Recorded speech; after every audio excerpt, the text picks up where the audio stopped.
What's up, guys? The Comics Kid 2099 here, and I've got another graphic novel that I want to talk to you about today.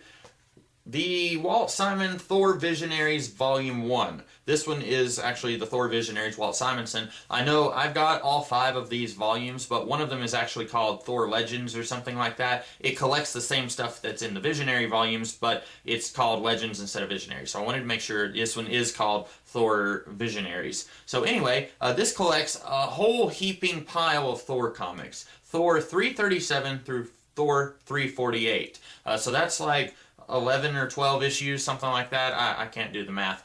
So anyway, you may be saying, what's going on here? I didn't think that you really liked most of the Avenger characters. I didn't think that you liked Thor. I don't. The character of Thor is a character I really don't care about. Basically, he has always come off as a dumb jock, and that's basically what he is. I'm sure that there's 1,000 people out there who are trying to rush their keyboards right now to say, you're an idiot, here's why Thor is awesome. I've never cared for Thor. He's always just seemed like a big idiot who just kind of thinks with his hammer and doesn't really use his brain that much. And I will go ahead and say right now, in this volume, that's exactly what he is. He is a big idiot who thinks with his hammer and doesn't really use his brain that much. Having said that, the stories in this book are very interesting, and I would say, even if you are not a Thor fan, which I really am not, this is still a very interesting pile of stories here, and it kind of builds up what's going to be going on throughout a lot of Walt Simonson's run on Thor, which I should go ahead and mention, I've read about half of his run before, and this was like 3 years ago, and then I got about halfway into Volume 4 in the Visionaries, and I just lost interest, so I stopped,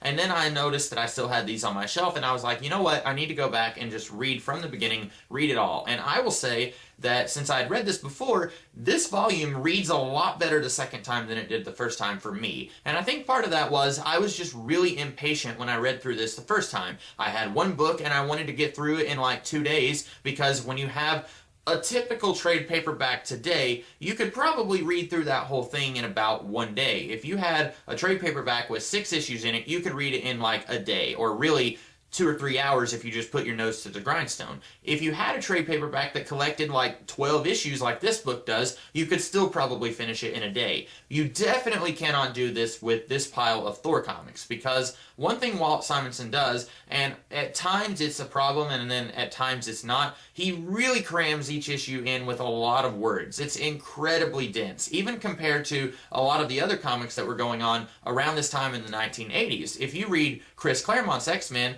it has a reputation for being very wordy and needlessly so, but it is nothing compared to Walt Simonson's Thor. It is incredibly wordy, and I say sometimes it's a problem and sometimes it's not.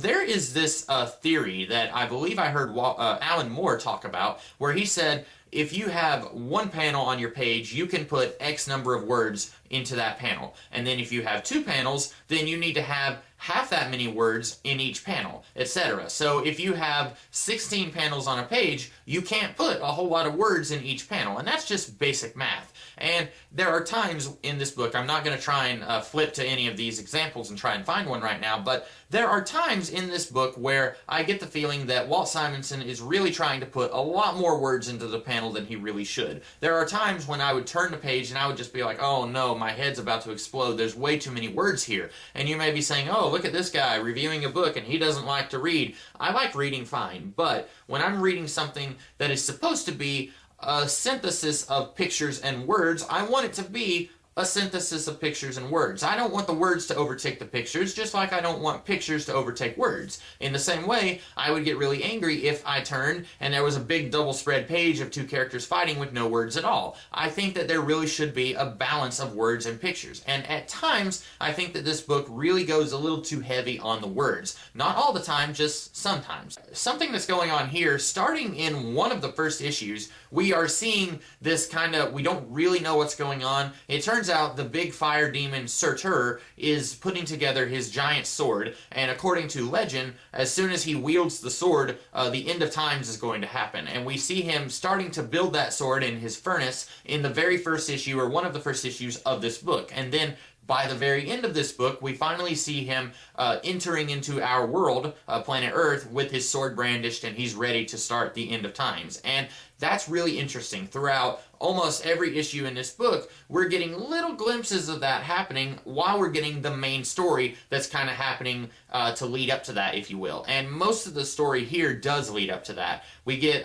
Beta Ray Bill, who he is the champion of his race of aliens, and it turns out their entire race was driven out of their homeland by Surtur, or his demons, rather. And we don't really, I don't think any of the characters in this book find that out, but if you read it, it's pretty obvious that that's what happened. And then you've also got Malekith for like the last fourth of this book. He's kind of a big thing. If you've ever seen the Thor movies, Malekith was in Thor: The Dark World, and here he's actually kind of interesting. He's 100 times more interesting than he was in Thor: The Dark World, because he actually has motivations, which is something that characters should have in stories. And the character of Malekith in Thor: The Dark World, he didn't have motivations. He didn't have anything. He was as boring as watching off-white paint dry. Here, he's still evil. He doesn't, I'm not saying that he's a complex character, but he does have motivations. He has goals that he's working towards. And he didn't really have anything like that in Thor: Into Darkness. But in this book, for about a fourth of the book, you're dealing with Malekith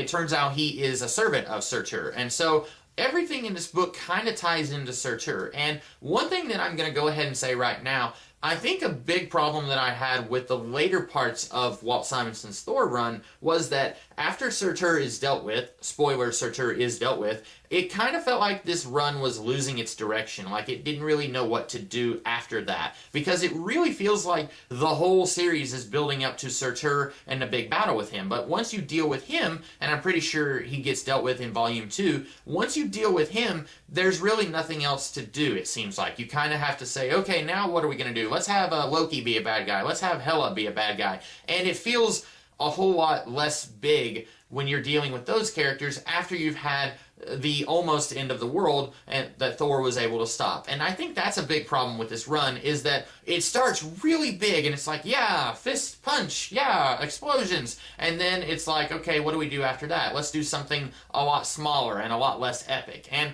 that's kind of a problem, but right here, it's not a problem, because here you're basically just getting the prologue to all of that. And I can't really think of a whole lot else to say about this. I should go ahead and mention I actually finished reading this book about 4 days ago, and I just wasn't able to get around to filming a video until now, and it took me a little over a week, about 2 weeks, to read it, because I would read about 2 issues a day, and there were a few days where I didn't read any issues. And that goes back to what I was saying at the beginning of this video when I said I was really impatient when I tried to read this the first time, because I wanted to get it read in like 1 or 2 days, and that's just not possible unless you don't eat or don't sleep or don't do anything at all. And when you're reading it a couple of issues a day, it reads a lot better, I think. And this book, it's really good. The art is awesome. If you've ever seen Walt Simonson's artwork before, you know it is incredible. And the story is very good here. I did not catch that the story was this layered and this intricate when I was reading it the first time. Again, because I think I was just impatient. I was just wanting to get through it. But when you take your time and read it, the story is really impressive here. And I'm really looking forward to reading what happens in the next volume, which is going to be a little while, because I don't know if I ever mentioned this on my channel, but I'm going to be alternating between John Byrne's Fantastic Four run and Walt Simonson's Thor run, since both of those sit on my shelves, and I don't want to just focus on one or the other. I wanted to kind of do them both simultaneously. And I think that's about all I have to say. Like I said, the character of Thor himself is really not interesting to me, and I think it speaks volumes that this series becomes 100 times more interesting when the character of Thor is not at the forefront. When Beta Ray Bill is kind of being built up as a supporting character in the first 2 or 3 issues, I'm much more interested in him than I am in Thor. And then when you have the character of Eric Wallace, who is, I won't spoil what he is, but he's in the later half of this book, there's an entire issue that focuses pretty much on him, and we don't get a whole lot of Thor in that issue. That issue is a lot more interesting than any of the issues that focus on Thor. And I think that's my big problem with this run, or at least this volume by itself, is that Thor himself is not interesting, but the stories are interesting, the art is interesting, the way that Walt Simonson handles the world of Asgard and all of these supporting characters is interesting. And if Walt Simonson was doing his own creator-owned mythology series, which I think he's doing something like that at IDW right now. If he was doing that, then I would be infinitely more interested, because it wouldn't have this boring, bland character of Thor right at the forefront. Or if you had all of the characters in this series except Thor, it would probably be more interested, because I'm much more interested in Baldur or Loki or Beta Ray Bill or Sif or Odin. I'm much more interested in all of those characters than I am in Thor himself.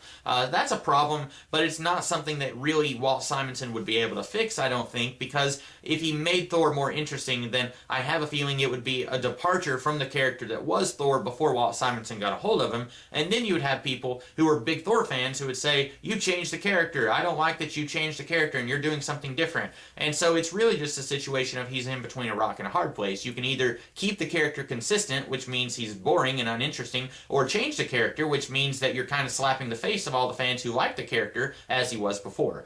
So that's a problem, but again, I don't really have any way that you could fix that.